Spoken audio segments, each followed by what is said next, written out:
మీరు వ్యవహారంలో సగంలో అట్లా అందుకోసమే ఈ జీవితాన్ని విచారం చేసేదాంట్లో లేకుండా పోయేదానికి ఇంత తీసుకొని ముందర పెట్టండి. పెట్టలేమ్మా అది రెండు ముందల రెండు.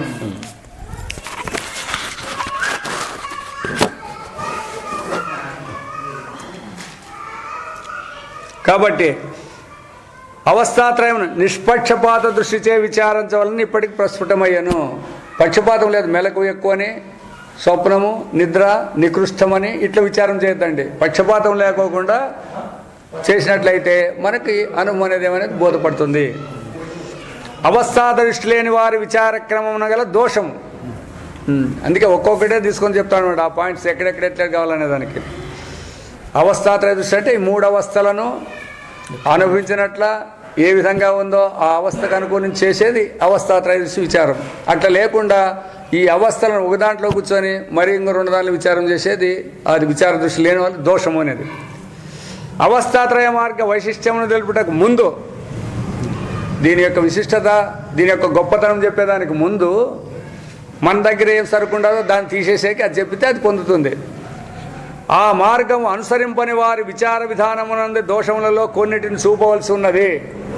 మేమంతా బుద్ధిమంతులు అంటాం కదా, చూడప్ప నువ్వేమనుకుంటావు బుద్ధిమంతుడు కాదనేకేం లేదు. అయితే నువ్వు ఇది మాకు పనికి వస్తుంది ఇట్లా అనుకుంటావు చూడు, ఇది నీకు ప్రయోజనం చేకూర్చదు అని చెప్తే అప్పుడు అతనికి అనుభవం వస్తే దాన్ని ఇడిచిపెడతాడు. అట్లా తెలుపుకోకుండా ఇది పనికిరాదు ఇది బాగా పనికి వస్తుందని చెప్తే ఎవరు నమ్మేలేదు దీనిని. కాబట్టి ఈ విచార మార్గానికంటే ముందు అవిచారంలో ఉండే దోషాలేవో చెప్పితే అప్పుడు ఈ దృష్టికి వచ్చేకి అనుకూలం ఉంటుంది. భౌతిక శాస్త్రములు జాగ్రత్త అవస్థను పురస్కరించుకొని ప్రపంచమును బాహ్య దృష్టిచే పరిశీలించి దాన్ని విడివిడిగా వివేచించుకొని పరిశీలించును. భౌతిక శాస్త్రంగా భూమి ఉంది, భూమిని తీసుకొని ఎన్ని రకాలు దీంట్లో ఉన్నాయి, ఏటేటి ఉన్నాయి ఎట్లా, నీళ్ళు తీసుకుంటాయి నీళ్ళు తీసుకొని ఇట్లా అన్నీ బయట ఉండేదాన్ని తీసుకొని బాహ్య వస్తువులనే విచారిస్తాడు ఇది భౌతిక విజ్ఞానం అంతా కూడా. కావున ఆ శాస్త్రములు విషయ ప్రపంచమందలి విద్యుత్కణము లేక ఏదేని సూక్ష్మాతి సూక్ష్మ విభాగము అంతఃప్రపంచమందలి అహంకారమను వాణిని దాటి పురోగమింపజాలవు. కాబట్టి ఈ మనస్సు అనే దాన్ని లేక రాలేదు. అవి బయట మనస్సుకు బయట ఏవో కనపడతాయో దాంట్లను విచారించే దాంట్లో యాటికైనా చేయొచ్చు ఇవి. అయితే అంతఃకరణంలో దోషం అని చెప్పేసి సాధ్యమా? ఉదాహరణకి చూడండి, ఇప్పుడు మనం ఏదైనా ఉదాహరణకి చెప్పిండు అట్లా కత్తిపీటతో వంకాయలు ఇంకాయలు కోస్తుంటారు అనుకోండి, కోసేటప్పుడు తడక్కని సేగిపడి ఉంటుంది అవునా. ఆ సేగిపడినప్పుడు కళ్ళ నీళ్ళు వస్తాయి, పదవుతుంది కళ్ళ నీళ్ళు వస్తాయి కదా. ఆ నీళ్ళని ఓ బాటిల్లో తీసి పెట్టండి, లేదా ఇంకా ఒక రకంగా చెప్తాడు ఆయన. అదేవిధంగా కాకుండా ఇంట్లో ఎవరైనా చనిపోయినారని వార్త వస్తుంది అనుకోండి, అప్పుడు ఆ కంటి నీళ్ళలో తీసి పెట్టండి. తరువాత ఏదైనా ఆనంద విషయం వచ్చి ఉంటుంది అనుకోండి, అప్పుడు ఆనంద భాష దాన్ని తీసిపెట్టండి. ఈ నీళ్ళని పరీక్షించండి మన వీళ్ళని భౌతిక శాస్త్రాన్ని.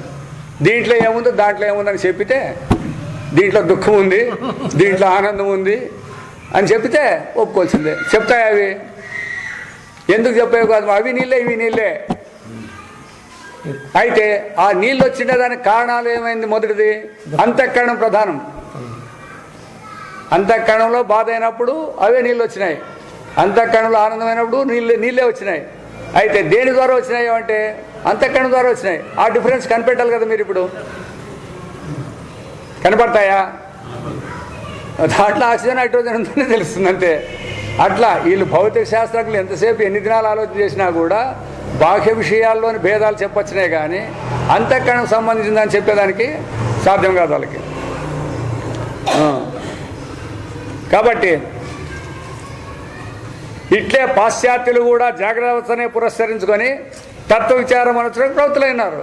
వాళ్ళేం బుద్ధిమంతులు కాదు, వాళ్ళు ఇంతే ఈ మనస్సు సంబంధం లే, వాళ్ళు కూడా బాహ్య విషయాలను పెట్టుకొని వాళ్ళు విచారాలు చేసుకుంటారనమాట. భౌతిక శాస్త్రజ్ఞులు విషయమునకే ప్రాధాన్యత వస్తుకటం వలన అది కనపడే విషయం ఏది ఉందో దానికే ప్రాధాన్యం అంతే. ఆ విషయాన్ని పరిచయం చూడండి, దేంతో కనుక్కుంటానో దానికి ఎవడు విచారం చేయలేదు. అర్థమైన లేదు మీకు? ఇప్పుడు ఎట్లాంటి కనిపెట్టినారప్ప అని అంటున్నారు. కనిపెట్టినది ఎవరు? మనిషి. ఈ మనిషిని సృష్టించినోడు ఎవడు? భగవంతుడు. వాందికి రావాలా? దీన్ని చూసి ఆశ్చర్యపోవాలా మీరు పగలల్లా? దాన్ని చూసే ఇది ఎట్లా తయారు చేసినారు? మూలాన్ని ఆ కనిపెట్టేదానికి మూలమైనడు ఈడు. వీడికి మూలమైన ఎవడు చూసడం లేదు. ఇప్పుడు వీడు చూసిన దానికే అందరూ జనమంతా అబ్బా ఆహా ఓహో అంటాడు అనమాట. శాస్త్రం అదే చెప్పేది. అది సత్యం కాదు, దానికి మూలమైనడు ఒకడు ఉన్నాడు, వాణ్ణి పట్టుకోండి, అవన్నీ వానిలోనే ఉంటాయి, వాడిని ఇడిచి అవి స్వతంత్రంగా లేవు అని చెప్పేదే వేదాంతం అనమాట. ఇక్కడ పరీక్షణ ప్రయోగాలచే గణించి బహుజన సమ్మతమైన ప్రత్యేకమైన తాత్కాలిక నిర్ణయం గావించుతున్నారు. ఇక్కడంతా కూడా ఈ విధంగా దానిలో అన్ని విచారాలు చేసి దాని నుంచి చెప్పే మొదలు పెట్టున్నారు. హలో,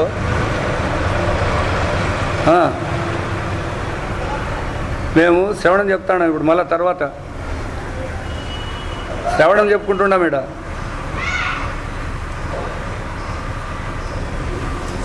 కాబట్టి ఈ నిర్ణయము కాలక్రమం మార్పు నందుతున్నను. భౌతిక శాస్త్రజ్ఞులకు ఒకే దృష్టి ఉండటం వలన వారి నిర్ణయం బహుజన సమ్మతంగా ఉండును. ఎందుకు అట్లా నిర్ణయం అందరూ ఎందుకు ఒప్పుకుంటారు తప్ప దీంట్లో వాళ్ళు చెప్పిందానే ఒప్పుకోవాలనేమి అంటే, అందరూ కూడా కాలము దేశానికి కట్టుబడి ఉండం మనమందరము. కాబట్టి కాలదేశంలో ఏ నిర్ణయాలు వస్తే దాన్ని ఊహనేకి ఎవరికి చేత కాదు. అవునా కదా? నేను అది ఒప్పుకోనప్ప అంటే ఎందుకు ఒప్పుకో? కాలము దేశంలో నువ్వు ఉండవా లేదా? కాబట్టి ఒప్పుకొని తీరాల. ఇది బహుజన సమ్మతం. ఇది కానీ తత్వ విచారకులకు తర్కమే ప్రధాన సాధనం అంటే, వారు తమ తమ ప్రత్యేక దృష్టికోణం తర్కించుతున్నను వారి యందును వైమత్యం ప్రబలను. వాళ్ళు కూడా భేదమే. వాళ్ళంతా తర్కానికి అడుగుతారు. వాళ్ళంతే ఉంటే కనపడాల. అవునా కాదా అని అడుగుతారు వాళ్ళు. ఉంటే కనపడాలి కదా. కన్ను ఉంది, రూపాన్ని కనపడుతుంది. చెవి ఉంది, శబ్దాన్ని కనుక్కుంటుంది. మీ పరమాత్మ ఉన్నా అంటారు కదా, ఎట్లా కనుక్కోవాలా? యా ప్రమాణాన్ని తెలియబడతాడు. తర్కం ఏం చెప్తారు ఇప్పుడు? మీరు అప్రమేయుడికి ఇప్రమేయుడు అనేది పదం మీది వేరే, మాకు వద్దు. ఉండాడు అంటాడారు కదా, ఉంది అంటాడారు కదా, కనపడాల. అలా ఉన్నది కనపడుకోకుండా ఎట్లిపోతుంది? ఉండేది కనపడకపోతే మరి ఇదంతా ఉందని కదా మీరు వ్యవహారం చేస్తాండి. అది నమ్మాలనే పని లేదనంటే ఇది ఎందుకు వచ్చిండే? ఈ రాద్ధాంతం అంతా సిద్ధాంతం వేదాంతం ఎలా?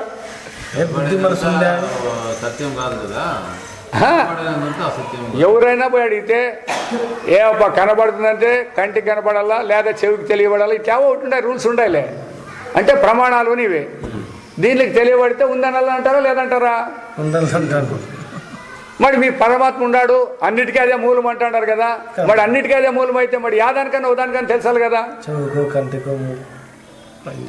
స్వప్నం తెలియబడతా ఉంది, కనపడింది కాబట్టి తెలియబడింది కాదు కదా. స్వప్నం తెలియబడింది అంటే కనపడుతుంది కదా. అది స్వప్నం కనపడుతుంది కదా మాకు. ఇట్లే అది ఏం చెప్పినా కూడా అందుకే వాళ్ళు తర్కవాదులు అంటే. అందుకే వేదాంతం అనేది ఇట్లా తర్కాలు గిరికాలు దొరికి ప్రమాణాలు దొరికేది కాదని మొదటే తెలుసుకోండాలన్నమాట. పరమార్థ స్వరూపాన్ని తర్కం ద్వారా తెలుసుకునే కాదు. అయితే తర్కం ద్వారా తెలుసుకుంటే కాదు, మీరు ఉపయోగించే తర్కం మాత్రము అంటారు కదా ఇది సత్యం కాదని. మీ దానికి తర్కం ఉంది కదా. కాబట్టి దీనికి కూడా తర్కం ఉందప్ప. ఎటువంటి తర్కం అంటే అనుభవాంగ తర్కం ఉంది. మా దానికి వేదాంతానికి అనుభవాంగ తర్కం ఉంది. మీరు పరమాత్మ కానరాలేదంటాడు కదా, కంటికి కానరాలేదు కదా, లేడన్నా అనేక మీకు అది అంటారు కదా. మీరు ఇప్పుడు మీ మనస్సు బుద్ధి మీకు ఎవరికైనా కానొచ్చిందే? ఎవరికైనా కానొచ్చిందే? అది వండుకోనే కదా మేము. అది వండుకొని కానొచ్చిందే చెప్పండి. మళ్ళీ వండుకునే మాట మేము అది అంటున్నాం కదా. పరమాత్మ వండుకొనే ప్రపంచం పుట్టిందా అని మేము అంటాం. అప్పుడు మీరు దానికి ఒప్పుకోవాలి కదా మరి.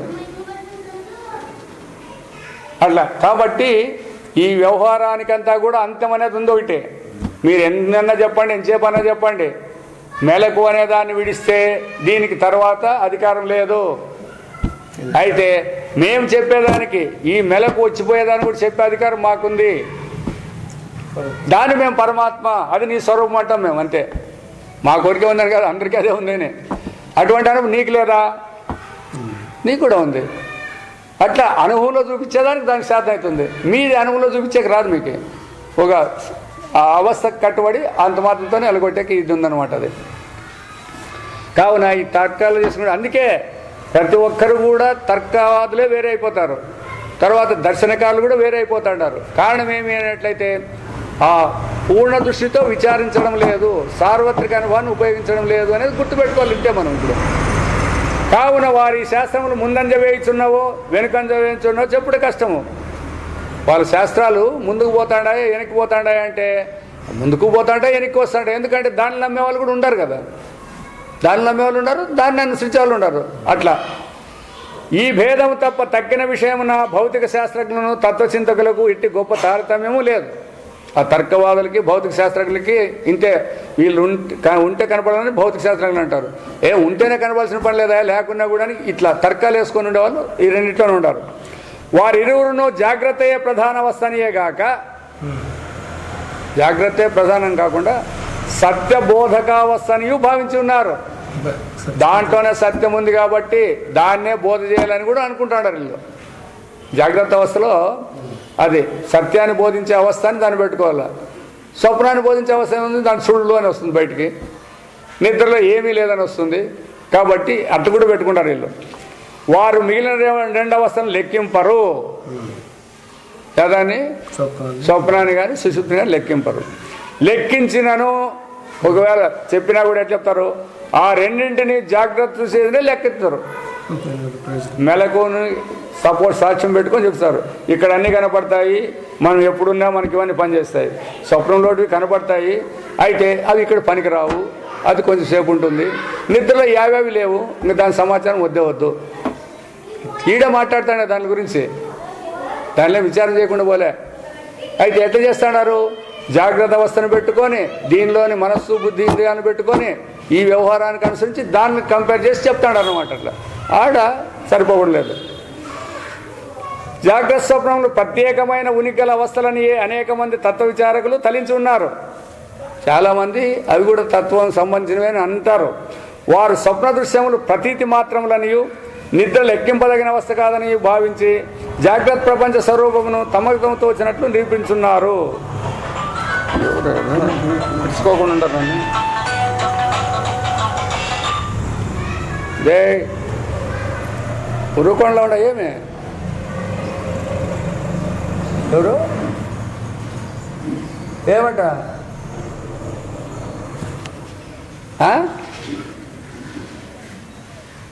ఎవరు చెప్పినారంట? నేను వచ్చినాక మాట్లాడతానని చెప్పు.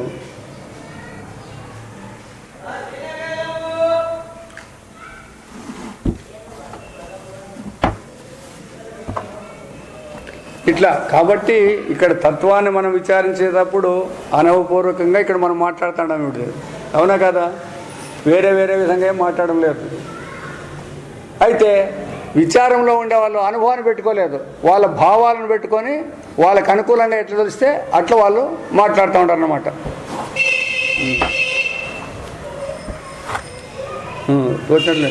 వీరి విచార విధానమునకు ఎన్నటికీ సుస్థిరత్వం లభించాలదు. ఇట్లా విచారం చేసే వాళ్ళకి సమాధానం అనేది దొరికేలేదు.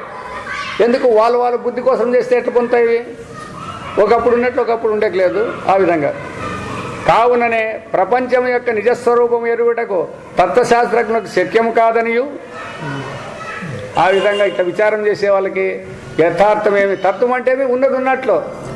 వేదాంతంలో కొత్తగా ఏం చెప్పు చూడండి, ఒకటి రెండే మాటలే. ఉన్నది ఉన్నట్టు తెలుసుకోవాలా, లేనిది లేనట్టు తెలుసుకోవాలంతే. వేదాంతం అంటే కొత్తది కాదు. ఉన్నది ఉన్నట్టు తెలుసుకోండి, లేనిది లేనట్టు తెలుసుకోండి. మరి ఇప్పుడు ఏం చెప్తారు మీరు? అరే లేని లేదనే దానికి ఏమి నొప్పి కాదు, లేని దాన్ని లేదనాలి కదా. రైట్. ఇప్పుడు మీరు కట్టుకో, ప్రపంచం ఉంది అంటారు, ఇది ఉందంటామంటారు కదా.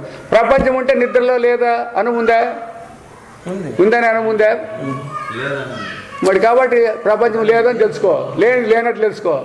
అయితే వీటి యొక్క సమాచారం చెప్పేది చూడు, వీటి యొక్క రాకపోకని గురించి చెప్పేది ఇది ఉందా లేదా? ఆడ లేదని తెలుసుకుంటాము, ఈడ ఉంది అని తెలుసుకుంటాము. లేనట్లు తెలుసుకో. ఈడికి వచ్చినా కూడా ఈ ప్రపంచానే కదా నువ్వు కాదు, ఈ ప్రపంచానే కదా నువ్వు లేదని ఉండేది. జాగ్రత్త. ఇంకో ప్రపంచాన్ని లేదన్నావా? చెప్పు చెప్పు బొమ్మడి. అదే ప్రపంచమే. అదే కదా, ఈ ప్రపంచం ఉందనుకుంటావు. అది శాస్త్రం ఏం చెప్తుంది? ఉన్నది ఉన్నట్లు తెలుసుకో. ఈ ప్రపంచం ఉందని అంటే ఉన్నట్లు తెలుసుకో. ఎప్పుడు ఉన్నిందని అంటాడు కదా. నిద్రలో ఉందా లేదంటే నువ్వేం చెప్తాడు? నిద్రలో లేదు. అమాట అనద్దు, నిద్రలో లేదనద్దు. ఉన్నింది ఎప్పుడు ఉండాలా. ఒకప్పుడు ఉంటుంది, ఒకప్పుడు లేకపోతుందంటే అది ఎట్లా మాట? అది నియమం ముందు ఒకటి కండిషన్ చెప్పు. అట్లా చెప్పు, కండిషన్ చెప్పు, నీ అనుభవమే చెప్పు, మళ్ళీ వేరే వాళ్ళది వద్దు. వస్తా ఉంది, అప్పుడు లేదు. ఆ పదాలు ఇప్పుడు అప్పుడు అంటే కదా, అది కూడా ఒప్పుకో. ఇప్పుడు అప్పుడు అనేది మెలకువలో ఉపయోగించే పదాలా, లేకపోతే నిద్రకి మెలకు ఉపయోగించే పదాలా? చచ్చిపోయినప్పుడు కూడా మీరు ఉండారప్ప అంటే మీరు ఒప్పుకుంటారేంపా? ఒప్పుకుంటారా? తెలియదు అంటే మరి ఇది ఎట్లా తెలిసింది? ఇది మాత్రం ఎట్లా తెలిసా? ఇది మాత్రం తెలుసు. అప్పుడు ఇప్పుడు అనేది ఎట్లా తెలిసా? ఇప్పుడు కాలం ఉంది, నిద్రలో కాలం లేదు. అప్పుడు అనే పదం దానికి ఎట్లా తగిలిస్తారు? ఎట్లెక్కడ ఎందుకే ఆ అనుభవం అనే దాన్ని పట్టుకుంటే ఇవన్నీ ఎగిరిపోతుంటాయి. అప్పుడు ఇప్పుడు అనకూడదు. నువ్వు ఎప్పుడన్నా పొద్దునుంది ఈ మెలకులో ఉన్నప్పుడు అప్పుడు అను, లేదా 15 దినాల కింద అప్పుడు ఆ పొద్దు అను, 20 ఏళ్ళ కిందటాను అది మెలకులోనే, 50 ఏళ్ళ కిందటాను అది, లేదా 1 గంట కిందను అది, అప్పుడే ఇప్పుడు ఇప్పుడే. అయితే నిద్రకి జాగ్రత్తకి పోల్చి అప్పుడు ఇప్పుడు అంటే ఎట్లెట్లా? అవి రెండు ఒకేసారి ఉండింటే, జాగ్రత్త నిద్ర రెండో సాటి ఉండింటే, లేదా ఒకే దేశంలో ఉండింటే అప్పుడు ఇప్పుడు. అందుకోసమే ఆ విధంగా మనం విచారం చేయకోకుండా ఇట్లా కంపేర్ చేసుకొని పోయినాం అనమాట. ఇట్లా కంపేర్ చేసిపోయిన దాని నుంచి డిఫరెన్సెస్ వస్తాయి అనమాట.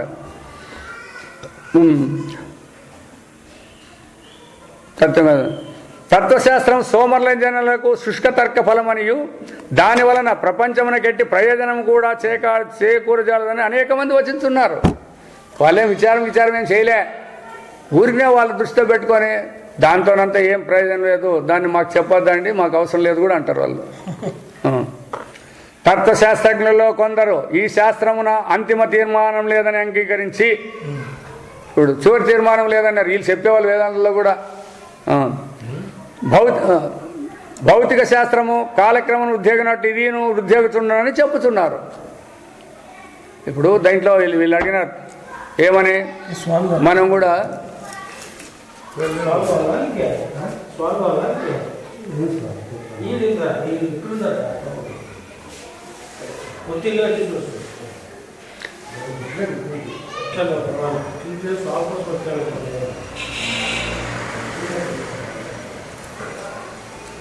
ఇప్పుడు దీంట్లో అంతిమ తీర్మానం, ఈ ప్రపంచము ఎప్పుడు పుట్టింది ఎప్పుడు అంతమవుతుంది అంటే వ్యవహారస్తులు ఏం చెప్తారు?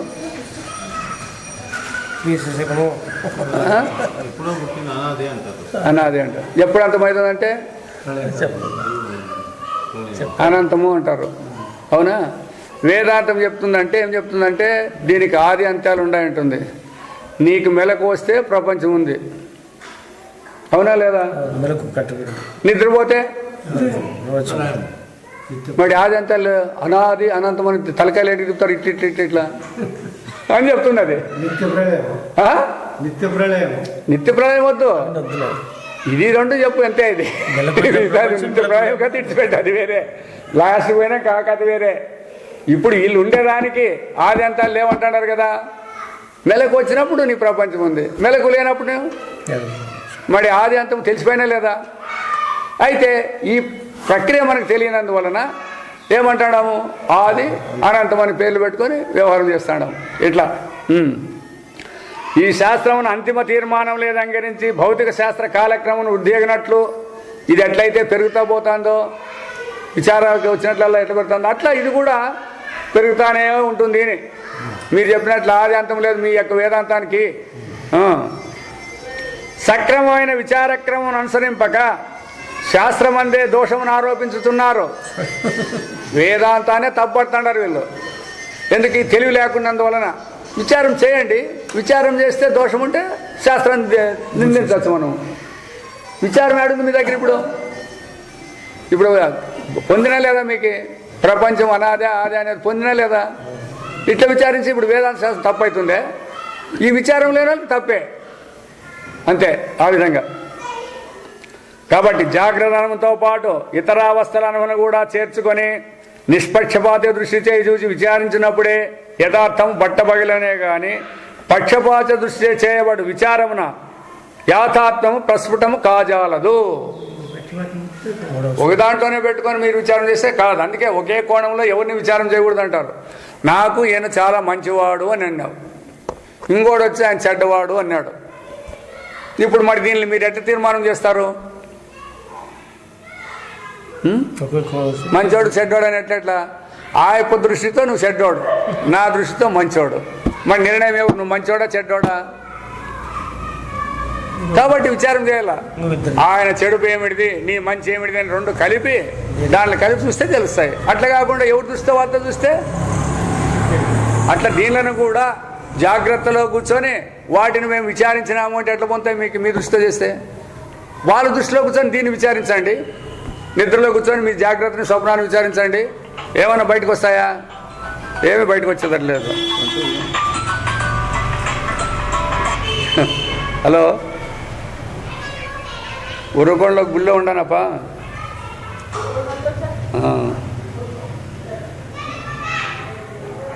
వద్దులే,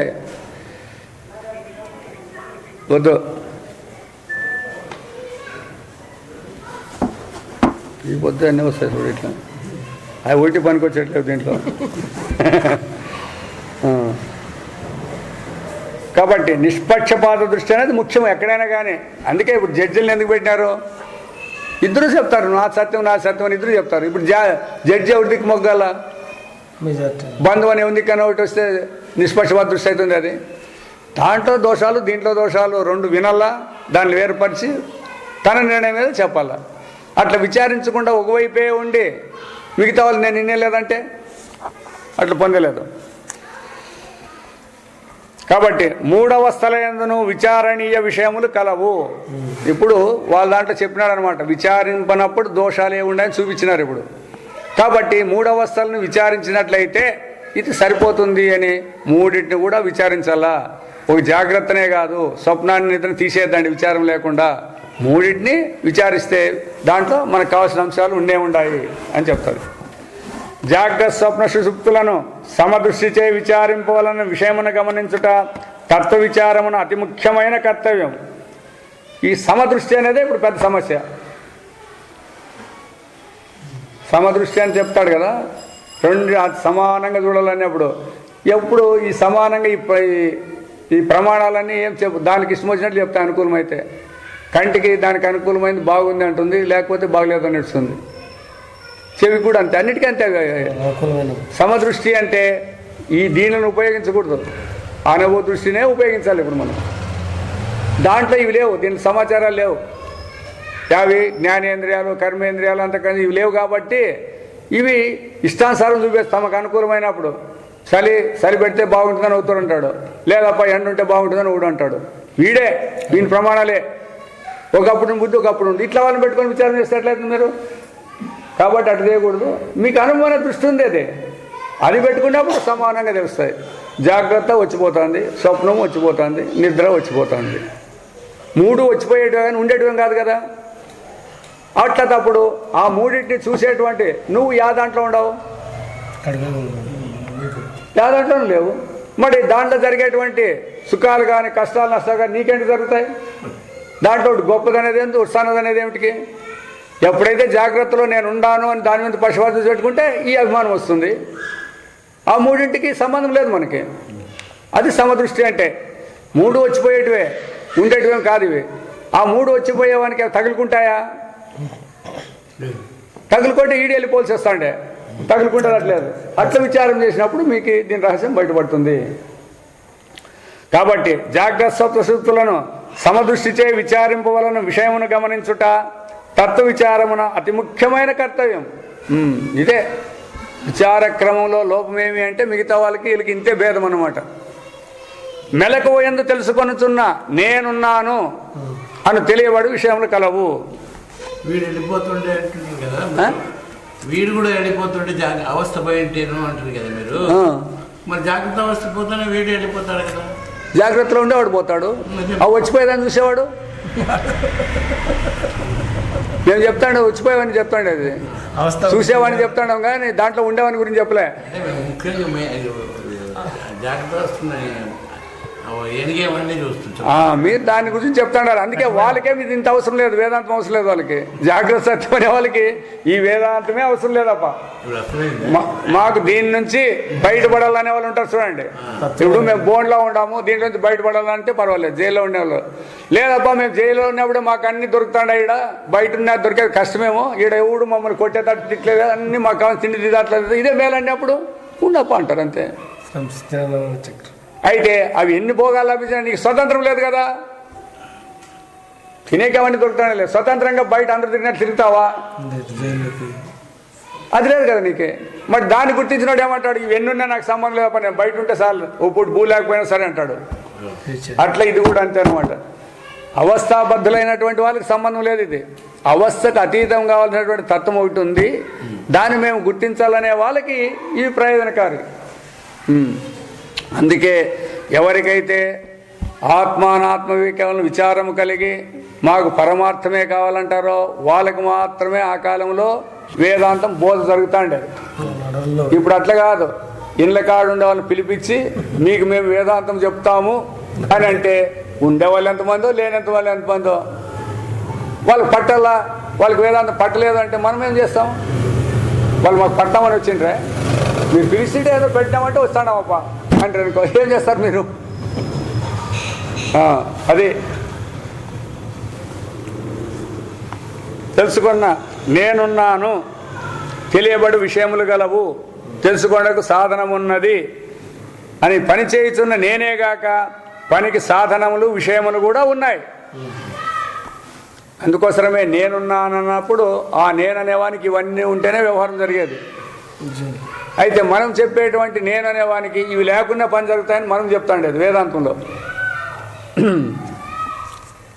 కాబట్టి సుఖదుఖములను అనుభవిస్తున్న మేము వానికి నిమిత్తములైన విషయములు, వాని వలన కలుగు సుఖదుఖములు, భోగం అన్నవి కూడా కలవు ఏడా దీంట్లో. కాన మెలకువయందు ఎరుక, ఉనికి, క్రియ, కారకము, ఫలము, భోగము, సుఖము, దుఃఖము మున్నగు వైచిత్యంతో కూడిన దృశ్యరాశి గోచరించుచున్నది. అవునా కదా? ఇదంతా కనబడుతుంది. దృశ్యరాశి అంటే కనపడేది. దీని నిజ రూపమేమి? ఈ నేననేవాడు ఉన్నాడు, వీనికి సాధనాలు ఉన్నాయి, వీనికి కార్యకారణాలు ఉన్నాయి, ఫలితాలు ఉన్నాయి, ప్రయోజనాలు ఉన్నాయి. అవునా? అయితే దీని ప్రయోజనం ఎంతవరకు ఉంది మనకి? దీనికంతటికి కేంద్రమైన నేనన్న తత్వం యొక్క స్వరూపమేమి? నేను అంటాడారు కదా పగలల్లా, ఎవరు నువ్వు అంటే నేను అంటున్నారు. సరే, నేను అనే పదం అటుకొకటి వచ్చింది. దేన్ని చూపించినారు మీరు అప్పుడంతా? నేను అని మీరు ఎవరితోనైనా చెప్పేటప్పుడు ఏమేమి ఉపయోగించి చెప్పినారు అని మొదలు గుర్తుపెట్టుకోవాలి. దేహేంద్రియ సంఘాతం అంతా నేనని పెట్టుకొని కూర్చుంటారు. తరువాత ఏమయ్యా ఎవరు చూస్తాండేది అని ప్రశ్న వేసినాం. అప్పుడేం చెప్తారు? నేను చూస్తాడాను అని అన్నారు. దేంతో చూస్తాడావు అంటేనే కంటితో. ఎవరిది కన్ను? నా కన్ను, నాదే కదా. మరి ఇప్పుడు నేనా నాదే?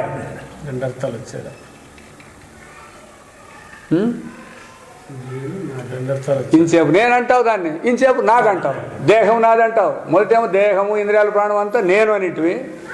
ఈ దేహం ఎవరిదంటే నాది, ఈ కళ్ళు ఎవరు అంటే నావి, అంతా మళ్ళీ నావి నావంటాడు. మరి ఇప్పుడు నేనా నాదే? చెప్పండి, ఇప్పుడు చెప్పమను. సరే సమాధానం కాదు. రెండు కలుపుకొని మాట్లాడుతున్నాము. సరే, రెండు కలుపుకోండి. నేను నాది రెండు ఒకటి అవుతాయి ఎప్పుడన్నా? సరే, ఈ ఇంట్లో ఎవరు నాది, నువ్వెవరు నేను, ఇండ్లు నువ్వు కలుస్తారా? మరి కలుపుకొని మాట్లాడతామంటే ఎట్లా కలుపుకుంటా, ఎట్లా కలుస్తాయి? అవి వేరు వేరు ఉండేది కలుసుకుంటాయా? మరి ఆ విధంగా రావాలని అదే చెప్తాండి అనమాట. దీనికంతటికి కేంద్రమైన నేనన్న తత్వం యొక్క స్వరూపమేమి? వీనికి గల భేదము యొక్కయు వీనికి గల పరస్పర సంబంధం యొక్క తత్వమేమి. ఈ సామ విషయాలు ఇవన్నీ చెప్పినారు, నేననేవాడు వీళ్ళందరూ ఉండాలని చెప్పినారు కదా, వీటికి సంబంధమేమి, వీటికి ఎంత సంబంధం కలుపుతారు మొత్తము. దీనిని అంతటిని జాగ్రత్త విషయమున చేర్చుకొని విచారింపవలసి ఉన్నది. కాబట్టి ఇవన్నీ జాగ్రత్తలోనే ఉన్నాయి కాబట్టి జాగ్రత్త సంబంధించుకొని దీన్నంతా విచారం చేయాలా. ఈ విషయమును చాలా వరకు అనేక మంది తత్వ విచారకులు అంగీకరించి ఉన్నారు. దీన్నేమో వేదాంత దశ అందరూ మేము కూడా ఒప్పుకుంటామని మిగతా వాళ్ళు కూడా చెప్పినారు. కానీ నిద్రా స్వప్నముల యందు విచారింపదగినది ఏమున్నదని ఆక్షేపించుతున్నారు. ఇదొకటే వచ్చిన చిక్కు. జాగ్రత్తకు మేమంతా ఓకే, కొట్టేస్తాం. అయితే మీరు నిద్రా స్వప్నాలు కూడా దీంతో సమానము, దీన్ని కూడా విచారించాలంటారు కదా, ఏమి దీంతో ఉండేది అని అక్కడ డీవియేషన్ మళ్ళా. కానీ నిదానముగా పరిశీలించినచో వాని యందు విచారణీయాంశం కలదని తేట తెల్లమగును. కొంచెం ఆలోచన చేస్తే, ఆలోచన అంటే ఎట్లా చేయాలా, మనసుతో బుద్ధితో చేస్తే అంత సులభంగా దొరకదు. ఇది చెప్తుంది. మనం ఈ విచిత్రమైన జాగ్రత్త అనుభవించుచుండగా అకస్మాత్తుగా మనలను సుషుప్తి ఆవరించి ఈ విశ్వమును సంపూర్ణంగా తుడిచివేయుచున్నది కదా. అయినా వీళ్ళు ఒప్పుకోరు అన్నమాట. మేము నిద్రపోతే అదే అడిగిపోయింది అంటారు వీళ్ళు. ఈడు చెప్పేవాళ్ళు కావాలి నన్ను. మేము నిద్రపోయినంత మాత్రం చేత ప్రపంచం ఇంటికి తుడుచుకొని పోతుంది. పోతుందే, ఆయన నిద్రపోతున్నాడు, మేము మేల్కొని ఉంటాం కదా, యాడ్ తుడిచిపోయినట్లు ఉండదు.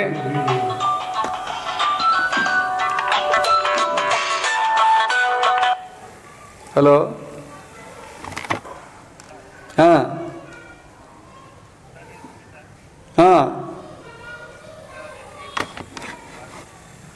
చెయ్యి, నువ్వు ఆ పని చేసేసి నేను వస్తాను మళ్ళీ.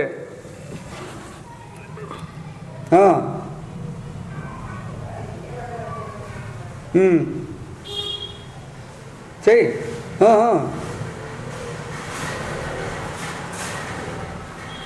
నేను విడుముకలకి వస్తాను, ఇట్లే విడుముకలకి వస్తా. కాదు, ఉరుకొండలో ఉండవు. అదే నేను విడుముకలకి వస్తాను. ఇది 1 గంట అయిపోతానే విడుముకలకి వస్తాను. అడుంటా, రామ్నాథ్ రెడ్డి హోటల్ పైన రూమ్ ఉందే, అడుంటా. ఆడకలుసు.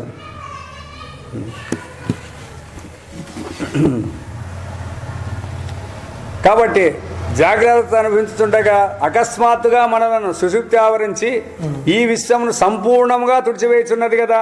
అప్పుడు ఈ జాగ్రత్త ప్రపంచం ఇందు మనకు గల ఆదరామానవులు, మన వ్యవహారమునకు కారణమైన సంకల్పాదులు ఎచ్చటికి వెళ్ళినాయి. నిద్రలో ఈ నేననేవానికి ఈ దేహాలు దీనికి సంబంధించినవి, ఇంటికి ఇండ్లు, భార్య, పిల్లలు, ఇవన్నీ ఆడిపోయినాయి. అయినప్పుడు ఆడిపోయినాయి. మరి అవస్థ పాటు కాబట్టి ఏదైనా ఇడిచిపెట్టి పదాలు వస్తాయి, అందరికీ వస్తాయి. పదాలు నేర్చుకునేవి కాదు ఇక్కడ, అనుభవం కావాలి మనకి. ఇప్పుడు అట్లా నీకు అనుభవం రావాలి కదా. అది ఉండాయా లేవా, ఉంటే ఎట్లుండే, యాడుండే, ఉండాయా లేవు. బాగా నొప్పి ఉంటుంది, ఏదన్నా గాయము, నిద్ర వచ్చేస్తుంది, ఎచ్చటికి వెళ్ళినాయి. ఓ పదం అయిపోయింది అంటే దేహం లేదు, ప్రాణం లేదు, మనసు లేదు, ఇందు లేదు, అన్నీ అయిపోయినాయి కదా. అటుకి అవి అప్పుడు ఏ స్వరూపం నందు ఉండినాయి, అదొకటి. తర్వాత అప్పటి మన స్వరూపమేమి. నిద్రపోయినప్పుడు నువ్వు లేకుండా పోతావా ఉంటావా అనేది మొదటి పాయింట్. ఏమవుతావు, ఉంటావా పోతావా? చెప్పండి, ఉంటావా ఉండవా? డాక్టర్ చెప్పిన దానికి ఏం చెప్తాడు చెప్పని. నిద్రపోయినప్పుడు నీవు ఉంటావా ఉండవా? ఉంటామని చెప్పాలా, అట్లొద్దు, చెప్పొద్దు, అట్లేం చెప్పొద్దు. అనుభవం కరెక్ట్గా చెప్పు. ఉంటానన్నాను, ఉండనన్నాను, ఏదన్నా నీ ఇష్టము. ఉండాలని అనుభవం కూడా ఏముంది మన కాడ. సరేలే, చెప్పు, ఏమే ఉండాననే అనుభవం లేదు, లేననే అనుభవం లేదు అంటావు. అదన్నా ఉందే. ఇప్పుడు ఉండాననే అనుభవం లేదంటే, లేననే అనుభవం లేదు, అదన్నా ఉందే. అదెట్లేచ్చు నీకు? ఏదో తెలియదు. అదెట్లేచ్చు అని తెలిసినప్పుడు నువ్వు ఉన్నావు అన్నమాట. ఉన్నాననేమో లేననేమో అన్నాడు. నీకు అనుభవంలోకి రావాలి కదా ఆడ. ఇది కూడా లేదు. అది కూడా లేదు. మరి అది కూడా లేదని ఎట్లా చెప్తావే? దేని తెలియబడింది. అంత సులభంగా ఏం వదిలేదట్లేదు. లేదు అన్నీ కష్టమే. ఏమీ లేదనాల్సి వస్తే ఆ ఏమీ లేదని చెప్పేదన్నా ఉంది కదా అంటుంది. ఏదో తెలుసుకునేవాడు ఇప్పుడు ఉండాలి కదా. అట్లా చెప్పినా ఉండని చెప్పినా కరెక్ట్గా ఉండానన్నావు. కరెక్ట్. ఎట్లుండావు? ఉండాను అన్నప్పుడు ఉండాను అన్నప్పుడు ఎట్లుండావు? అన్నిటిని చూస్తున్నవాడే ఉంటాను. రైట్. అన్నింటినీ చూసేవాడుగా ఉన్నాడు కదా. ఏ టైపు కనపడతాడు ఆయన్ని?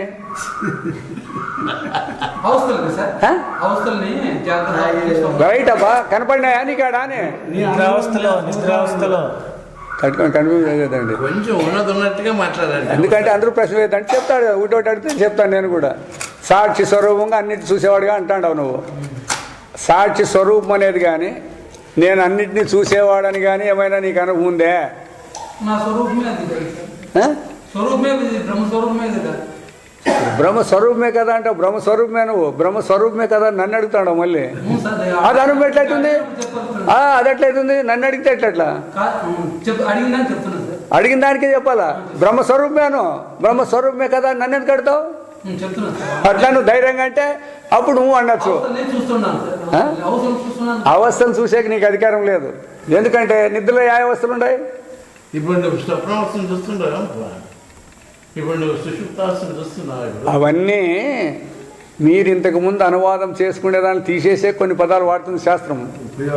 ఏమే నేను అన్నిటినీ తెలుసుకుంటాను అంటే ఈ ప్రమాత్రం అనేవాడు నేను అన్నింటినీ తెలుసుకునేకి లేదు.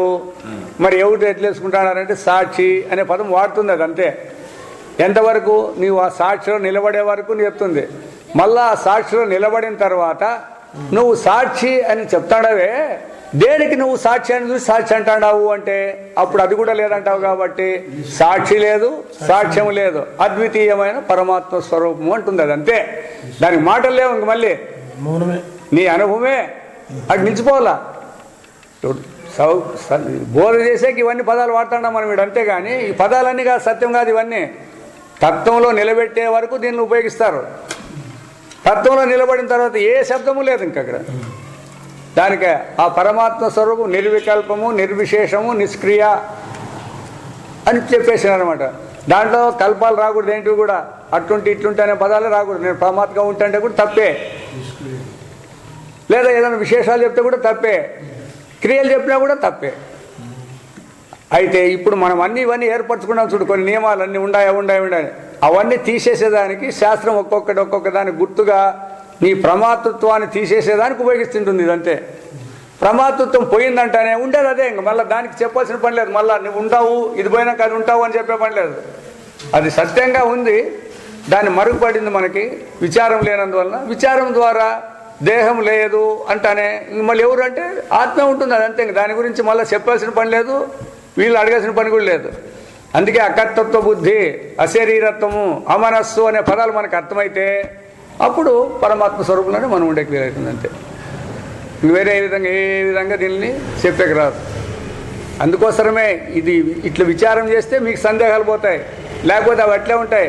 మేము సుశుద్ధిలో ఉన్నప్పుడు సాక్షిగా ఉండాము, లేదా ఆత్మగా ఉండాము, అవన్నీ పొందే పని లేదు. ఇప్పుడు మీరు అట్లున్నప్పుడు అట్లుంటారు శాస్త్రం చెప్పింది. దాన్ని చూసుకుంటే ఏం ఆటంకాలు ఉన్నాయో అవి తొలగించుకుంటే అదే అయి ఉంటాం. అంతే. అది ఎట్లా కావాలో నీకు అనుభవం ద్వారా తెలిసిండి. అలా ఈ దేహంతో ఇన్ని అవస్థలు పడతాంటి కదా, మరి ఈ దేహమే ఆడుంటే నేను ఆడ అవస్థలు పడాల్సింది కదా. కాబట్టి అన్నప్పుడు దేహం ఎగిరిపోయింది అలా ఇట్లా. కాబట్టి ఎచ్చటికి వెళ్ళినవి అప్పుడు ఏ స్వరూపం ఉండేవి. అప్పటి మన స్వరూపమేమి ప్రతిదినము మన వ్యవహారమునేగాక దానికి ఆధారమైన ప్రపంచమును కూడా లేకుండా చేసి, నిన్నే కాదు నీకు ఉపయోగపడే ప్రపంచం కూడా లేకుండా చేస్తున్నాడు. చేసి అత్యంత విలక్షణమైన ఏ లక్షణాలతో కూడా వర్ణనాతీతమైన ఇట్లుంటుంది ఇట్లుందని చెప్పలేదు. వర్ణనం కూడా నేను ఆనందంగా ఉంటాను అది కూడా లేదాడ. వర్ణాతీతమైన అనుభవం కలిగించిన శక్తి అది. అంతే. ఇప్పుడు ఇట్లా పోల్సింది అంతే, నువ్వు ప్రశ్నలతోనే పోల్సింది వాటి వరకు. ఎందుకంటే అవి అడిగే ప్రశ్నలకు నీ దగ్గర సమాధానాలు లేవు, కాదానికని చెప్పేకి నీకు లేదు. కాబట్టి అవన్నీ లేవనుకుంటూ పోల్సింది అంతే. నువ్వు కూడా చెప్పేకి పోయకూడదు ఆడ. లాస్ట్ చెప్పేకి రానటువంటిది, దాన్ని నిరాకరించేకి వీలైనటువంటిది ఉంది అని చెప్తుంది లాస్ట్కి, అంతే. మరలా ఏ నిమిత్తమున మనము ఆయా అవస్థను వీడి, అంటే నిద్రలో ఉన్నప్పుడు ఇట్లా, స్వప్నంలో ఉన్నట్లు ఈడ, మెలకులో ఉన్నట్లు ఈడ, ఇవి ఆయా అవస్థలను వీడి అంటే విడిచిపెట్టిపోయేది. మెలకుకు కేతించుతున్నాము, మెలకుకి వస్తాడాము. జాగ్రత్త స్వప్తుల గల సంబంధం ఏమి? ఆ జాగ్రత్తకి ఈ నిద్రకి ఏం సంబంధం ఉండే? ఇదియేగాక ఇంకా ఎన్నియో సుషుప్తి విషయమైన విచారణీయాంశములు కలవు. చూడండి, సుషుప్తిలో ఏమీ లేదంటే కదా, ఒకదానికి సమాధానం చెప్పిరే. సుషుప్తి ఉన్నప్పుడు ఏముంటాయి, దాంట్లో నిద్రపోయినప్పుడు ఏంటి విచారం అని చెప్పారు కదా. మరి నిద్రపోయినప్పుడే ఇవన్నీ ప్రశ్నలు వేసిండేది. మీ ప్రపంచం ఉందే, నువ్వు ఉండవా, లేకపోతే మళ్ళీ అవి ఎప్పుడు ఆడుండే, ఆడున్నప్పుడు నువ్వు ఎట్లుంటివి, ఎన్ని ఉన్నాయి దీంట్లో చెప్పమని. జాగ్రత్తలు అన్నీ చెప్పచ్చు మనం. దీనికి సమాధానాలు ఒకరికైనా చెప్పే సాధ్యమవుతుందే? లేవు. ఇక స్వప్నానుభవం అవలోకింతము. ఇప్పుడు నిద్రను చూసినారు, ఇంక స్వప్నాన్ని గురించి ప్రశ్న వేస్తుంది. అందు అత్యంత విలక్షణమైన దృష్టిరాశి గలదు. ఈడ మనము నేల మీద తిల్లాడుతుంటాం, ఆకాశంలో తిల్లాడుతుంటాం. పడతాయి. అందుకే అది కల్లా అనేది. కల్లా అనద్దు, ఈడు కూర్చొని కల్లా అంటే కల్లా అంటే నీకుంది, నీకు ఆ శక్తి లేదని నువ్వెందుకు అన్నాడు? ఇప్పుడు ఈ దృష్టితో లేదు నీకు, అయితే ఆ దృష్టితో ఎందుకు లేవు అనకూడదు. ఇప్పుడు నాకు కష్టాలన్నీ ఉన్నాయన కాదు, ఇప్పుడు నాకు కష్టాలన్నీ ఉన్నాయన ఈ దృష్టితో. నిద్రలో నాకు కష్టాలనే దృష్టి ఉందే, దాని నుంచి అది అబద్ధం అంటావా? చెప్పు, దాన్ని అబద్ధం అంటావా?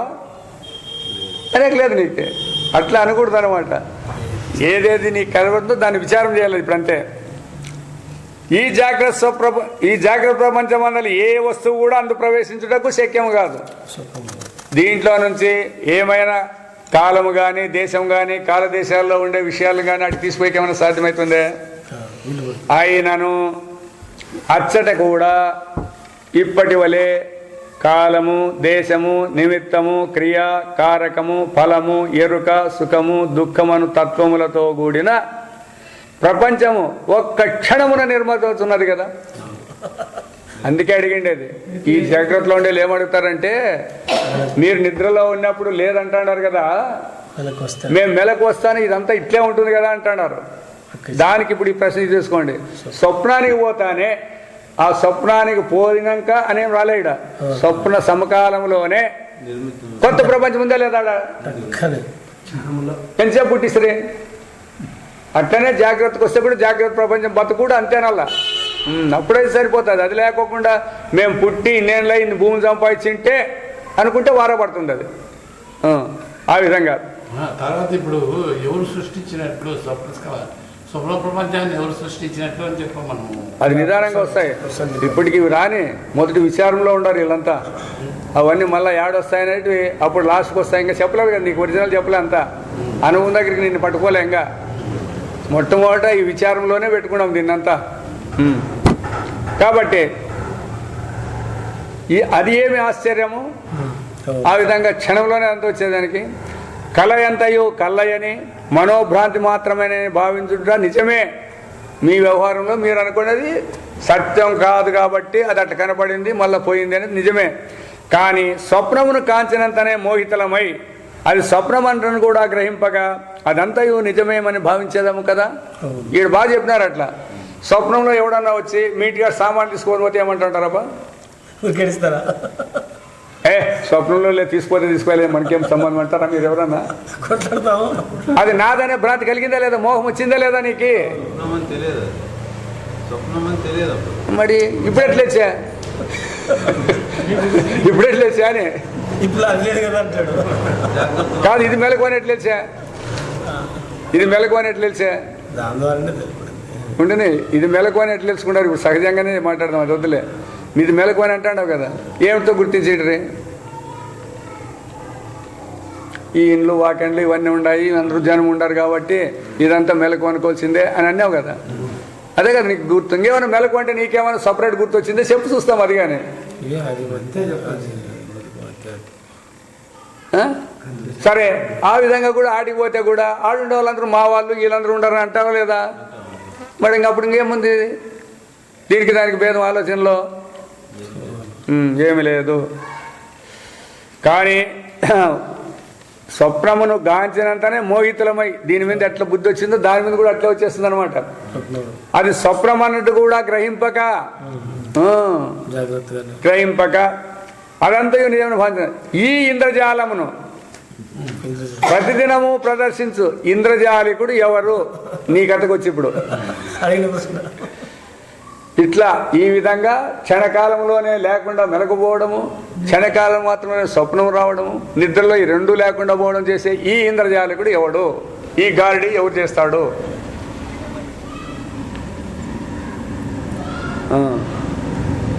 మనము మన మెలకువలో ఎప్పుడునూ చూడనట్టి అద్భుత దృశ్యములను మనకు తెలియకయే మనం పాత్రధారులకుతున్నాము కదా.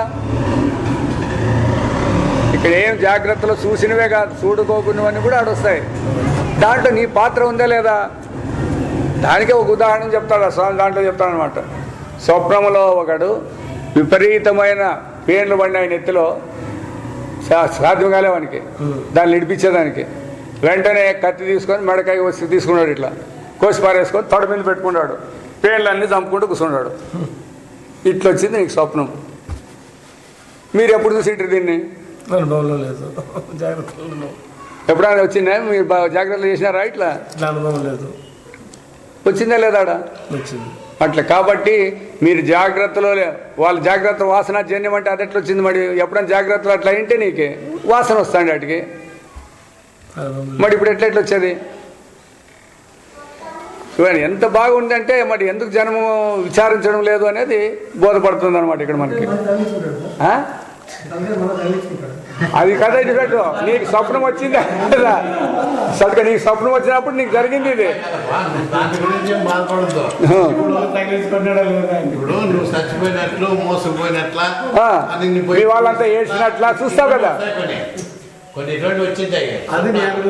అయితే సచ్చినోడు స్వప్నం నట్లు చూసింటాడు, ఆయన మోసపోయి చూసింటాడు, 3 చేసి చూసింటాడు. మళ్ళీ పొద్దున్నే అరే ఇట్లా కలబడండి నాకు అని చెప్తాడు.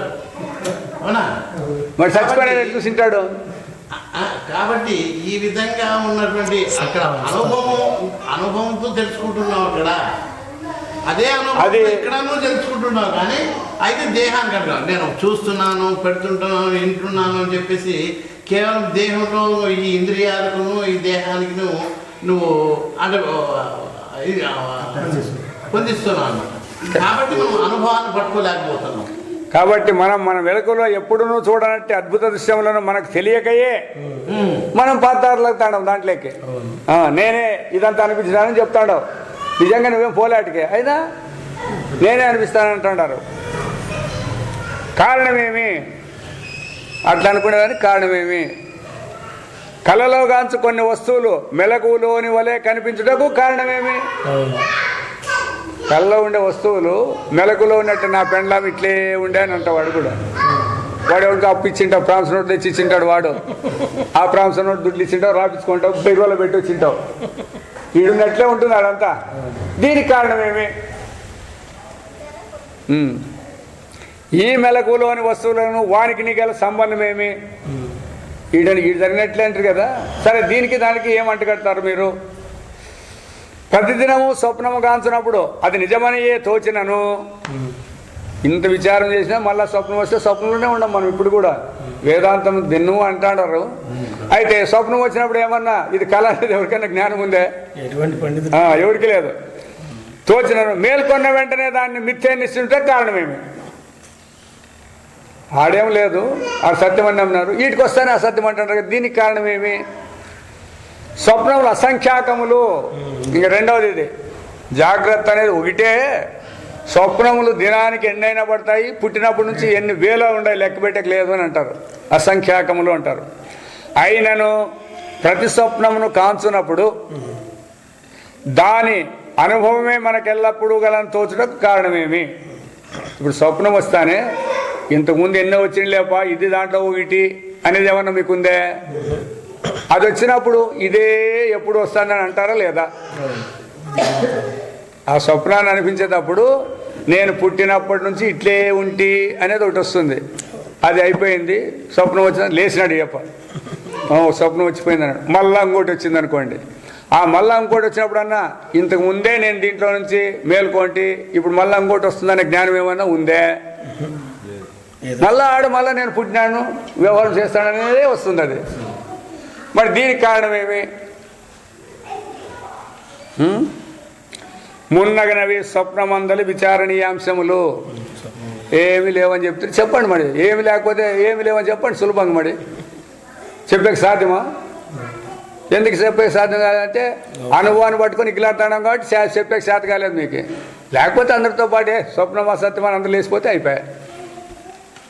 అట్లా లేచిపోకుండా వీళ్ళు అడుగుతున్నాడు కదా, అట్లా అనుభవం నీకుందా అని అడుగుతాడినప్పుడు నిలిచిపోతాడు మనం. కాబట్టి ఈ అవస్థాత్రయ అనుభవాలను విచారం అనొచ్చి ఒకదానిని మరి ఒకదానిచే పూల్చి చూసిన పిదపనే ఒకదాని నుంచి ఇంకో దానికి మనం ఇటు పోల్చిన పిదపనే త్రివిధావస్థల రూపమున తోచుతున్న మొత్తము పరమార్థం కనుడు శక్యమగునే కానీ ఈ మూడింటిని దేనితో తెలుసుకుంటాడాము అనేది రావాలి. ఇప్పుడు యా అవస్థలో అవస్థలో కాదు, ఇప్పుడు మూడవస్థలను కూడా దేంతో తెలుసుకుంటాడాము అనేది మొత్తం పరమార్థం అని శక్యమైన కానీ మెలకు ఒక్కదానినే విచారం అనొచ్చినచో ఎన్నటికి పరమార్థం లభించజాలదు. అంటే నిజస్వరూపం బయటపడదు అని. నీవు ఈ జాగ్రత్తలో ఉండేవాడు ఇదే పరమార్థము ఇదే నా స్వరూపం అనుకున్నావు, వీటికి విచారం సరిపోతుంది. ఇది అయితే నీవు మిగతా రెండు కూడా పొందుతాడావు చూడండి, దాని సమాచారం చెప్పమంటే నీకు చెప్పేకి రాదు, వస్తుంది అది. అది చెప్పే రావాలప్ప అంటే నువ్వు ఎట్లుండాలంటే ఈ ప్రమాతృత్వాన్ని వదిలింటే ఆ దేన్ని అయితే చెప్పగలిగిన ఆ స్వరూపంలో ఉంటే దాన్ని చెప్పగలిగే మన సాధ్యశక్తి వస్తుంది. అప్పుడు ఇది నేను కాదు, నా నిజ స్వరూపము అవస్థ అతీతము, ఏ అవస్థలు నాకు లేవు. ఏ అవస్థలు లేనప్పుడు ఈ దేహం జలుగులో ఉండే దేహం అవస్థలు కానీ స్వప్నంలో ఉండే దేహావస్థలు కానీ మనకెందుకుంటాయి? అవి అవస్థాతీతుడైనప్పుడు మనం పరమాత్మ స్వరూపులైన బోధపడేదానికి ఈ శాస్త్రం ఇట్లా వచ్చిందనమాట. అట్లా కాకోకుండా ఏదో ఒక దాన్ని పెట్టుకొని మాకు దానితో పని లేదు అని మీరు తీసేస్తే మీరు ఎట్లా తత్వంలో నిలుస్తారు? నిలిచేకైతే సాధ్యమవుతుంది. ఇదే పొరపాటు జరుగుతాయి అన్ని అనర్థాలకు కూడా ఇదే కారణం అనమాట. క్లాష్ అవుతుంది ఇక్కడ. ఏమి ఇప్పుడు జగత్తు పరమాత్మ యొక్క ప్రతీతి. జగత్తు జగత్ అవస్థ కానీ ఏ అవస్థ కానీ పరమాత్మ యొక్క ప్రతీతిగానే ఉంది. ప్రతీతిగానే ఉంది. ఎప్పుడు? అవిచార దశలో.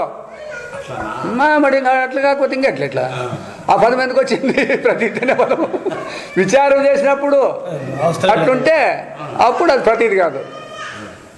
అది అట్లా ఇతను పరమాత్మ స్వరూపం అవుతాడో అప్పుడు జాగ్రత్త లేకుండా పోతుంది. అవస్థలే లేవు, జాగ్రత్త అనేదే కాదు. అవస్థలే లేవు. స్వరూపంలో నిలబడినప్పుడు అవస్థలకు అతీతము. ఆ స్వరూపాన్ని గుర్తించినప్పుడు ఇవన్నీ. అందుకే జనమంతా కూడా దీని సమాచారమేమి దీని సమాచారమేమి ఇదెందుకు వచ్చింది అని అడుగుతాడారు. ఎందుకు ఇట్లా అడుగుతాడారంటే ఆత్మస్వరూపాన్ని గుర్తించిందంటే ఆ ఆత్మస్వరూపాన్ని ఏవీ లేవు, ఏది సత్యం కాదనంటే ఈ సమస్యలు రావు.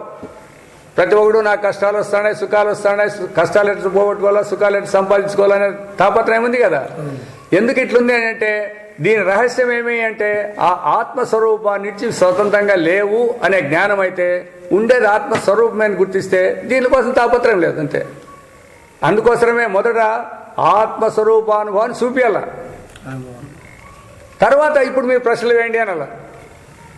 ఇప్పుడు ఈ విధంగా మీ అనుభవంలో మిమ్మల్ని నిలబెట్టి ఇన్ని ప్రశ్నలు వేసి నిలబెట్టి మీరు ఇటువంటి వాళ్ళని తెలిసినాక ఇప్పుడు ఒక్కో దాని సత్యత్వం మీరు చెప్పమంటే ఏం చెప్తారు? ఇంకా అవన్నీ లేనివే. ఆ స్వరూపం అంతా కల్పితాలే. అవి ఎందుకు కల్పితాలు కావాలా అని అడగకూడదు. మళ్ళీ మీరు ఎందుకు అన్నట్లయితే ఎవరికి కల్పితమైండేది ఇది? నీకే, అడిగేవానికే. అడిగినోనికి అంతే. ఎవరికి అజ్ఞానం ఉందంటే అడిగినోనికి అంటుంది అంతే. ఎందుకు అడిగినావు నువ్వు? తెలియకనే కదా అడిగిండేది. మరి నీకే అజ్ఞానము. మిగతా వాళ్ళందరికంటే వాళ్ళ అజ్ఞానం నీకెట్లా తెలుసు? మిగతా వాళ్ళందరి అజ్ఞానం నీకేం తెలుసా? నీ అజ్ఞానమే ప్రధానం. నీవు జ్ఞానం అయితే ప్రపంచం ఉందే. తాను జ్ఞానం అయినాక అజ్ఞానం అనే వాళ్ళు కనపడతారా? ప్రపంచంలో అయిపోయింది. ఎట్లయితే నిద్రలో నేననేవాడే లేకుండా వెళ్ళిపోయినాడో ఇతరులు అనేవాళ్ళు ఉండలేదు.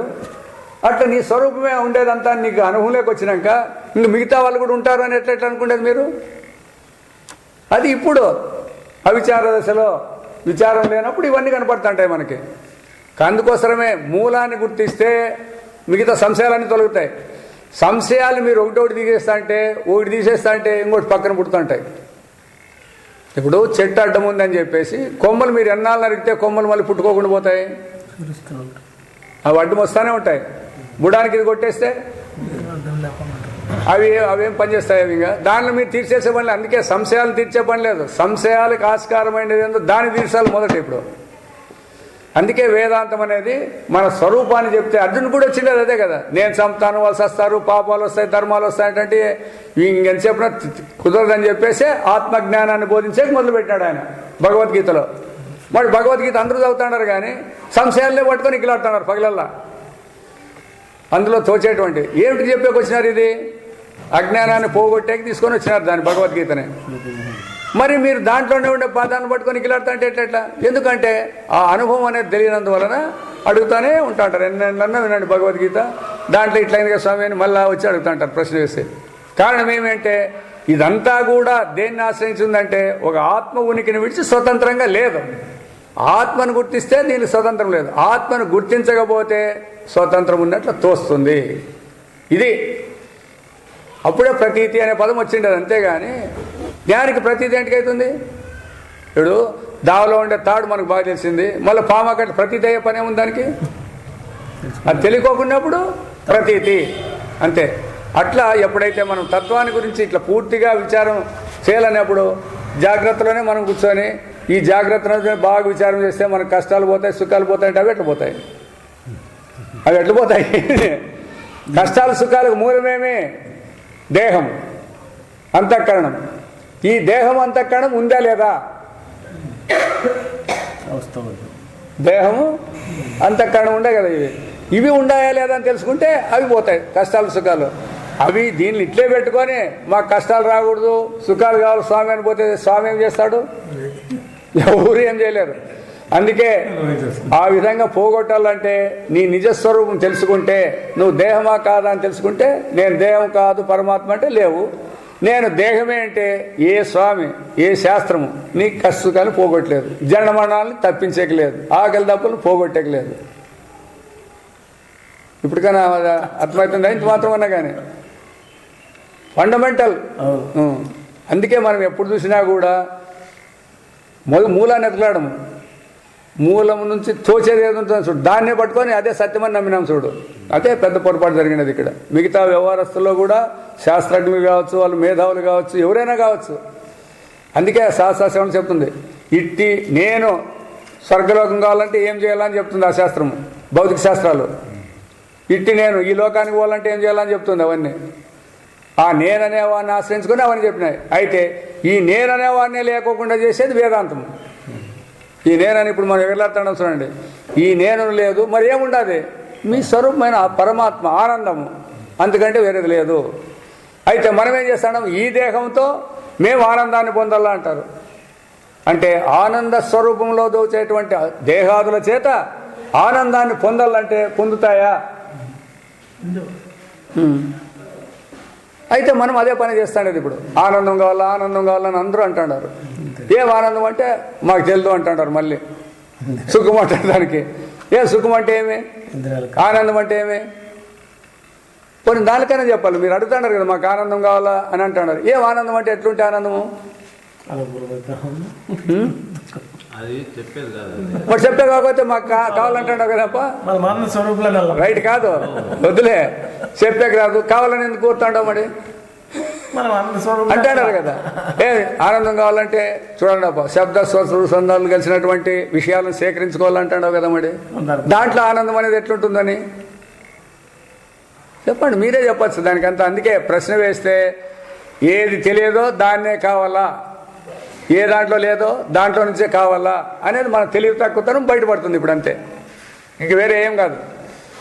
పోనీ ఆనందం కావాలన్నారు కదా, వస్తే గుర్తించాలి కదా, మీకు ఎట్లా తెలుస్తుంది ఏ సార్ ఆనందం వచ్చిందని మీకు గుర్తు ఎట్లా? అనుభవం ఆ? అనుభవం అవుతుంది కదా. ఆ అనుభవం అనేది దేంతో అనుభవంతోనే ఉండని? ఇప్పుడు ఆయన చెప్పిన అనుభవం అన్నావు దేంతో? ఇంద్రియాలతోనా మనసుతోనా? మనసుతో ఆ? మనసుతో ఇంద్రియాలకు ఉండి ఇంద్రియాలకు ఆనందాన్ని గుర్తించే యోగ్యత ఉందే? ఇంద్రియాలకు ఆనందం ఇప్పుడు కన్ను రూపం చూస్తుందే కానీ దాంట్లో ఆనందపడే శక్తి కంటికి లేదు. అది రూపాన్ని చూపించే యోగ్యత దానికి ఉండేది. మరి ఆనందం ఏడగలుగుతుంటే మనస్సులో కలిగేది, దాంట్లో కాదు. చూడండి మీరు బాగా. అందుకే ఇట్లాంటి ఆలోచన చేయకోకుండా ఉండాలి జనం. కంటికి రూపం కనబడుతుందే కానీ ఆనందం అనేది ఏడొచ్చిండేది, మనసులో వచ్చిండేది. మరి ఆ రూపం అనేది బయట ఉంది, మనసు అనేది లోన్ ఉంది. ఎట్లా కనపడి దీనికి? అంటే అనుకూలాలు అనానుకూలాలు. అనుకూలమైతే ఎస్, అనానుకూలమైతే నో. ఆనందం లోపల ఉన్నట్లే కదా సార్ అప్పుడే. ఆ? ఆనందము లోపల ఉన్నట్లే. లోపల కాదు, అదే స్వరూపము. లోపల నుండి వచ్చేది వేదనలు. ఇప్పుడు మిగతా విషయాలన్నీ కళ్ళ ఇంద్రియాలతో బయట విషయాలు తెలుసుకుంటాము. ఇప్పుడు భయం అయిందంటావు నాకు. భయం ఎక్కడి నుంచి వచ్చింది? దయ అనేది, సంతోషం అనేది అది దేని లోన్ నుంచి వచ్చిందంటే, లోన్ అంటే యాడ్ నుంచి అంతఃకరణం. అంతఃకరణం ఉంటే లోన్ నుంచి వస్తాయి, అవునా? ఈ అంతఃకరణానికి లోన్ నుంచి వచ్చేటివన్నీ ఏమి శాశ్వతంగా ఉండేటివి కాదు. అవి అనుకూలాలను బట్టి మారుతుంటుంది. ఒకే వస్తువే ఒకప్పుడు కావాలంటుంది, ఒకప్పుడు వద్దంటుంది. మరి అట్లన్నప్పుడు దానికి సుఖము యొక్క విలువ తెలుసునా? కాబట్టి దాన్ని వదలలా. ఇట్లా ప్లాన్ వేసుకోవాలన్నమాట. అంతఃకరణం సుఖ దుఃఖాలన్నీ కూడా అంతఃకరణకు సంబంధించినవే కానీ స్వరూపానికి సంబంధించినవి కాదు, ఆనందానికి సంబంధించినవి కాదు. అవి ఆనంద స్వరూపమే మందంతే. దాన్ని పొందేదానికి ఏ ఇంద్రియాలని ఉపయోగించొద్దండి, ఏ విషయాలని సంపాదించుకోవద్దండి. మీ ఆనందానికి ఆటంకము ఈ విషయాలను సంపాదించుకునేదే మీకు ఆటంకం. సదాచారం అనుష్ఠానం చేస్తే తొందరగా దొరుకుతుంది. అది ఆ సదాచారం అనుష్ఠానం అనే దాంట్లోనే అందరూ సదాచారాలుగానే కనపడుతుంటారు. అనుష్ఠానం కూడా కనపడుతుంది పైకి. ఇది అంతఃకరణం కనపడాలా. అంతఃకరణంలో ఆచారం ఎందుకు చేస్తాడావు, అనుష్ఠానం ఎందుకు చేస్తాడావు? ఆచారం ఎందుకు చేస్తున్నట్టు క్రమాన్ని సంపాదించుకున్నాడు. క్రమమే. ఆ క్రమం దేనికి ఉపయోగిస్తావు అని. ఎందుకోసం స్వరూపానికి వస్తుంది. అందుకే మనస్సు అనేది ధర్మానికి ప్రయత్నం చేస్తుంది, బుద్ధి అనేది తత్వానికి ప్రయత్నం చేస్తుంది. అంటే సత్యాన్ని గుర్తించేకి నీ ఆచారము నీ అనుష్ఠానం పనిచేయాలి. మరి నీవు ఆచారం అనుష్ఠానం చేసేకి నాకేదో లాభాలు కావాలన్నప్పుడు ఎట్లా పొందుతాయి అని చెప్పు. అందుకే ఆచారం అనుష్ఠానం ఉండాల్సిందే. అయితే కోరికతో ఉండకూడదు. అది నాకు ఇది సరే, దాని నుంచి అట్లా ఆ బుద్ధి ఉంటే పర్వాలేదు. స్వరూపాను అనేదానికి ఎవరికి రారు. దేహానికి సంబంధించింది ఏంటివైనా కావాలనేదే ఆచారానికి అనుష్ఠానానికి మనం పెట్టుకుంటాం. దేహానికి మేలు జరగాల, దేహం ఆరోగ్యంగా ఉండాలా చెప్తారు కదా. ఇప్పుడు ఆసనాలు ఎందుకు వేస్తారంటే ఆరోగ్యంగా ఉండాలని, అంతే. వాటికే దాని లిమిట్. మళ్ళీ ముందుకు పోయే అధికారాలు లేవు దానికి. అయితే అట్లా కాకోకుండా అట్లా మనస్సు అనేది ప్రధానంగా తీసుకుంటుంది వేదాంతంలో. నీవు చేసే సమకాలంలో నీ మనస్సు వ్యవహారం మీద ఉందే, పరమార్థం మీద ఉందే? కాబట్టి అంతే, అది దాంట్లోకే పోతాం మనం. చేసే అనుష్ఠానం ప్రయోజనం దాంట్లోకే వస్తుంది, పరమార్థంలోకి రాదు. అట్లే కాకుండా పరమార్థం అయిపోతే వ్యవహారానికి దూరమై నీ స్వరూపానికి దగ్గరవుతుంది. తిప్పుకోవాల్సిండేదే అట్లా. నువ్వేం అదే నేను చెప్తానే, నిదానంగానే ఏకదమ్ నువ్వేం పోయట్లేదు, నేను పోయట్లేదు. ఎవరికైనా శాస్త్రం అదే చెప్పింది, శనై రూపరమే అంటుంది. మెల్లమెల్లగా అంటుంది. మనస్సును ఒకటే దూరం నిగట్టద్దండి, మెల్లమెల్లగా అభ్యాసం చేయండి. ఈ పొద్దు ఇంత కావాలనింది, సరే ఎంత కావాలని వద్దప్ప రేపు ఎక్కేయండి. మెల్లమెల్లని ఒకటే నాడే ఎగ్గొట్టద్దండి దానికి. ఈ జన్మలో కొంత, ఇంకో జన్మలో కొంత, లేదా ఈ జన్మలో నీకు సాధ్యమైతే పోరాడు. మొత్తం ఇబ్బంది. ఇప్పుడు చెప్తా కదా, ప్రాణాయామం చేస్తాను ఏకదమ్ బంధిస్తే వెళ్ళిపోవచ్చు బయటికి. అంటే అది గురువు దగ్గరే నేర్చుకోవాలి మనం, ఎట్లా మెల్లగా ఉచ్ఛ్వాస నిశ్వాసాలు ఎట్లా ఉండాలని అభ్యాసం చేయాలి. కానీ అందరూ గాలి బిగుపట్టేదే కదా, నేను బిగుపడితే వెళ్ళిపోతావు. ఏకదమ్ నిలబెడితే కాదు పెట్టేది కదా సార్, ఈ మనసు నియంత్రణ చేసే ఒకటేసారి ప్రయత్నం అందుకే మనస్సు ఇబ్బందులు కానీ ప్రతికూలం చేస్తారు. పిచ్చాడు అవుతాడు. చాలా మంది తిక్కోళ్ళు తిరుగుతాడారు కదా. అందుకే వేదాంతానికి పోతే కొంతమంది తిక్కోళ్ళు అవుతారంటారు. ఇట్లా మొరటి పట్టు పడితే తిక్కోళ్ళు అయ్యేది. వివేకం ద్వారా రావాలి. ఇది ఇడిచిపెడతాననేది ఏకదమ్ము తేవద్దు. ఎందుకు ఇడిచిపెడతాడావు అని మళ్ళీ ప్రశ్న వేస్తుంది శాస్త్రము. అప్పుడు నాకు ఇది ప్రయోజనం లేదంటే పర్వాలేదు, లేదు మీరు చెప్పి శాస్త్రంలో ఇడిచిపెట్టమని దానికి ఇడిచిపెట్టినానంటే నీకు పైసలు ఇంకేం లాభం లేదు. నీకు అది నీకు తెలిసాలా, దాన్ని ఇడిచిపెట్టే దాని యొక్క లాభ నష్టాలు నీకు తెలిసిండల్లా. అప్పుడు నువ్వు విచారంగా ఇడిచిపెట్టినట్లయితే నీకేం దెబ్బ తగలేదు దాని నుంచి. అట్లా లేకుండా వాళ్ళు చెప్పినారు కాబట్టి నేను ఇడిచిపెట్టాలంటారు చూడండి, అప్పుడు దెబ్బ. అందుకే వేదాంతం అనేది బాగా సూక్ష్మంగా ఉంటుంది. పెడితే దెబ్బలేదు. వివేకం ద్వారా అని చెప్పినారు కదా, దాంట్లో అప్పటికప్పుడు అనుభవాలు తెలుస్తుంటాయి. వివేకం ద్వారానే వైరాగ్యం. కానీ వైరాగ్యం కోసం కాదు. వివేకం ద్వారా వైరాగ్యము, ఇది సత్యము ఇది అసత్యం అనే వివేకం ద్వారా వైరాగ్యం వచ్చేస్తే అది పనిచేస్తుంది మనకి. ఆ వివేకం లేకుండా విడిచిపెట్టేది అనేది ఒకటి పెట్టుకుంటారు చూడు, అదే పెట్టుకుంటే ఏడికి పోతాడో ఏమో అదేం చెప్పేకి రాదు మనకని. విడిచిపెట్టే సాధ్యం కూడా కాదు.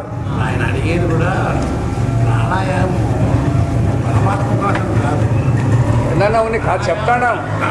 ప్రాణాయామం పరమాత్మ పొందేవద్దు, కేవలం ఓం అసతో మా సద్గమయ తమసో మా జ్యోతిర్గమయ మృత్యోర్మా అమృతంగమయ. ఓం సహనాభవతు సహనౌ భునక్తు సహ వీర్యం కరవావహై తేజస్వినావధీతమస్తు మా విద్విషావహై. ఓం పూర్ణమదః పూర్ణమిదం పూర్ణాత్ పూర్ణముదచ్యతే పూర్ణస్య పూర్ణమాదాయ పూర్ణమేవావశిష్యతే. ఓం శాంతి శాంతి శాంతి.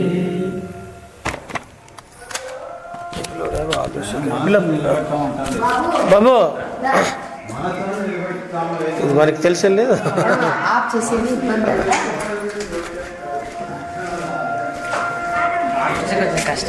మాకు తెలియదు దానికే.